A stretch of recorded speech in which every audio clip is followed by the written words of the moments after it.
All right, now let's take a quick look at what this means for the Treasury, because they were looking to raise close to 56 billion shillings in order to meet the revenue shortfall in the budget. And we are now joined by Dominic Omondi, our senior writer at the Economy Desk. Thank you for making time for us, Dominic. Thank you, Abby, for having me, and happy birthday. Oh, thank you so much, Dominic. Have a nice one. Well, Dominic, today is a big day, especially for Kenyans, because it is a big blow to Treasury on one hand. On the other hand, it's a win for the ordinary mwananchi, because some of these taxes were going to exacerbate the cost of living, because majority of Kenyans have already been sagging under the harsh economic environment where fuel prices have gone up. We've seen other commodity prices also shooting up. This touching on food prices.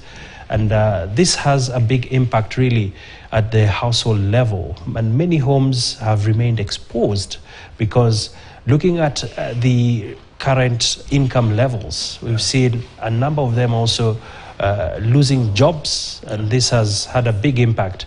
Perhaps what is your quick assessment, and what will this mean moving forward for CS Yatani? So, this is an interesting development that has just happened from the National Assembly. The Finance Committee, which is led by Gladys Wanga, has decided to, make some, I should say, some recommendations basically on the finance bill that was brought to Parliament by National Treasury. And they've proposed, or they've turned down a number of proposals that Treasury had put forward, which is good, as you say, for mwananchi who is currently grappling with the high cost of living. If you think of the high cost of food, yes. If you think of the high cost of fuel, farmers, fertilizer, and all that, and the salaries are not going up. So it was going to be really, really difficult for wananchi to afford some of these items if the tax measures, the proposals would have sailed through.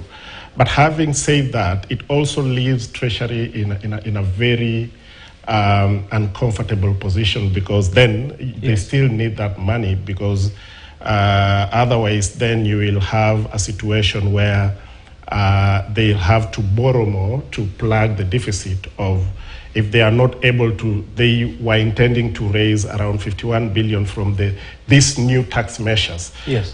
If it happens that they are not able to get the money that they intended to get, then they will have to go and borrow to plug that deficit.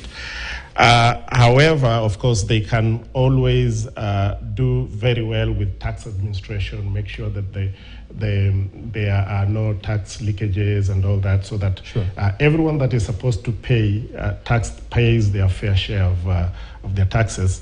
But also, you can understand where Treasury was coming from. It was mostly excise duty, and perhaps to them, these are items you would have, you would call luxurious products like alcohol, beauty products, and all that. Gambling. But the thing, gambling and all that. But the thing with the development of what used to be called sin tax in Kenya is that more and more it's moving towards products that you wouldn't describe as luxurious or sinful activities, so to speak. So if you think of financial transactions, for example, which attracts excise duty or airtime or motorcycle, all these items do not look like items that should be described as luxurious, but it has just become a way, and the easiest way for Treasury to get some money.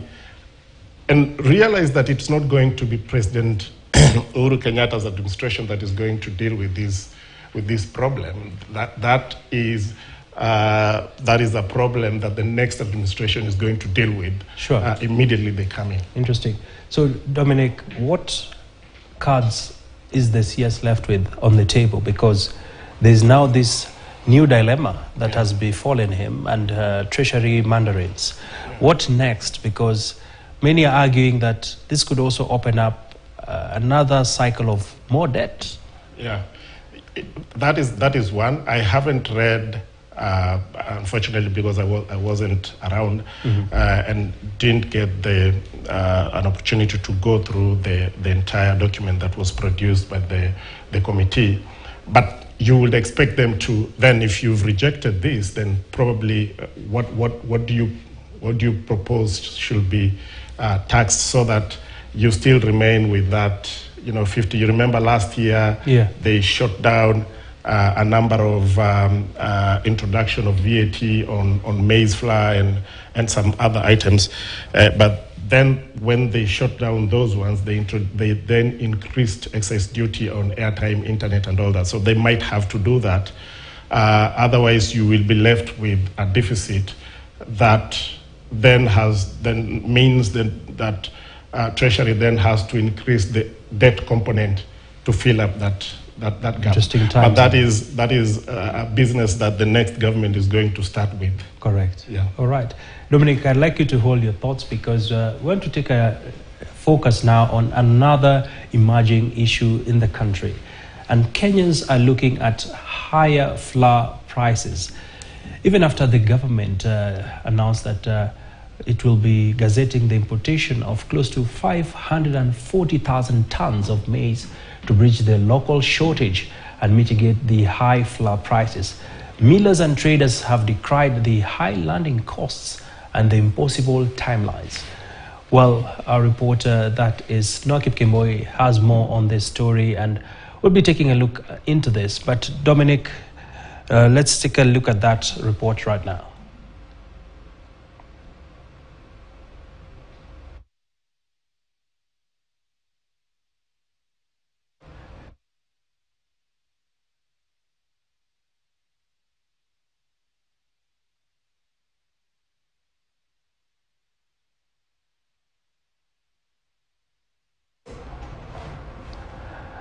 All right, we are still working on that report and we'll be getting back to it. And Dominic, we are preparing a very detailed analysis of the maize dilemma we are faced with as a country. Yeah. We are literally shopping for maize where in jurisdictions that would be bigger producers of maize than them. We are looking for maize from Mexico.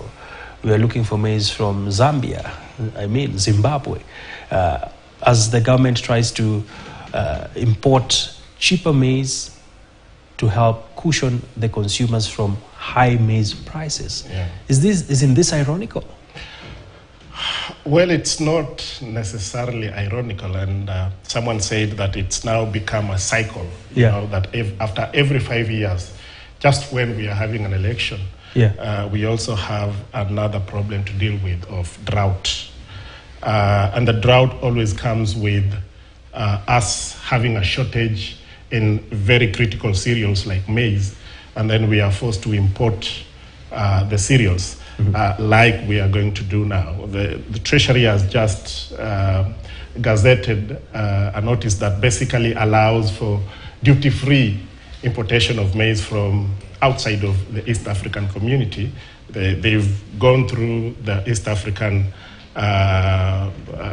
member countries and realize that there's not enough maize, so they have to look at Is it options. Not enough, or countries are holding on to the stocks? That is one of the issues, because if you look at, let's say, Zambia and Tanzania, which two countries that the country is now looking at, yes, they had a bumper harvest in the 2021-2022 season, but at the beginning of the 2022-2023 season, there's been drought, and then they are looking at reduced output of maize. And so even there's pressure for them not to export the maize. The countries where we are looking at, also there's pressure, and it's political, of course. Their consumers are saying, we are not going to have enough if you keep exporting. We've already combed all the areas, like the Mexicos you can talk of the Mexicos. Of course, Russia is out of question.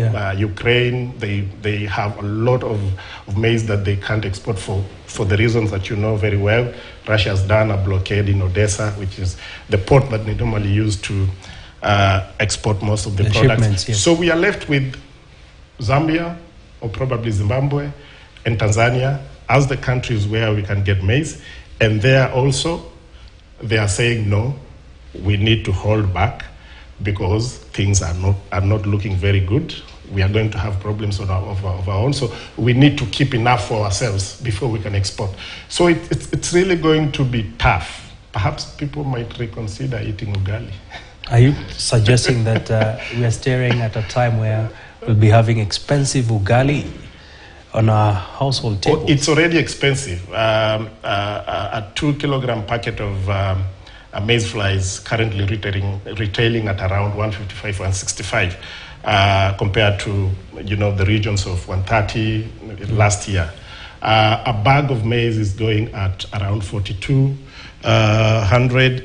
It was at around 35. In 2021. So, and this is not going to go down. And realize from the numbers that we are getting from the the Kenya National Bureau of Statistics, is that the prices of almost all food commodities are going up, and especially maize, which is a staple in most of the families in Kenya. People are having to pay expensively for their favorite dish, which is ugali. All right. And it's going to get worse. So, Dominic, looking at the state of affairs, right now, farmers are holding on to close to 8.5 million bags of maize. They're claiming that the market prices are not there to their expectations because they incurred significant input costs and they cannot sell at the retailing price. Of course, prices were revised, but they're still holding on to this. Is this likely to, if we secure imports, how will this play out? It's an interesting scenario, if you ask me. And very interesting even for the government. What do you do? Because you need to cushion both the farmers, both the producers and the consumers. The producers, then rightly so, they are saying that the cost of production was really high. If you think of fertilizer, for example, the cost really shot up, more than doubled. Fertilizer happens to take up a very huge component of the inputs that are used for production. If you think of, there was a drought, of course, and so the yields were not as good as, the rains were not erratic, so the yields were not as good as you would have expected. So, of course, their cost of production went up. And so they need to be compensated well for their high cost of production. But that is on the producer's side. And then come to consumers. Even if you're saying that you have incurred more, but then it's already being felt to the consumers because they are paying more for maize flour. I've just told you that a packet, a 2 kg packet is going at 165. In some areas, it's even more. Yeah. And so for the government, you need to look at both sides and ensure that the price doesn't skyrocket and go beyond the reach for consumers, but at the same time, producers, the farmers, are compensated well so that they don't sell their produce at a loss. So the government, what the government is doing and has already done is to, on the producer side, is to come up with a subsidy, a fertilizer subsidy program where they basically selling fertilizer to farmers at a subsidized price. Of course, there's a problem with the program, okay. But what they are saying that then is going to bring down the cost of production for farmers.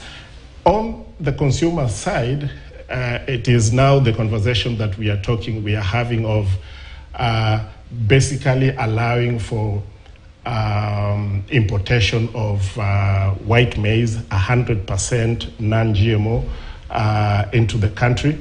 Now, that will have another impact into the market because increased supply then will force the price to come down. Yeah. And when for farmers who are hoarding, if farmers are hoarding, and that's what the CS wants to achieve. Yes, and then they will be forced to bring their products into the market. My only worry is that then this program, because you can see already the manufacturers are pushing for 12 months window to import, whereas the government has just given 3 months. My only worry is if it's done badly, then you will have an oversupply of maize at some point. and we'll be staring at another crisis like the one we had in 2017. All right, not a good place to be indeed. And I'm told reporter Noah Kipkemboi is ready with that report where we were focusing on the looming maize shortage.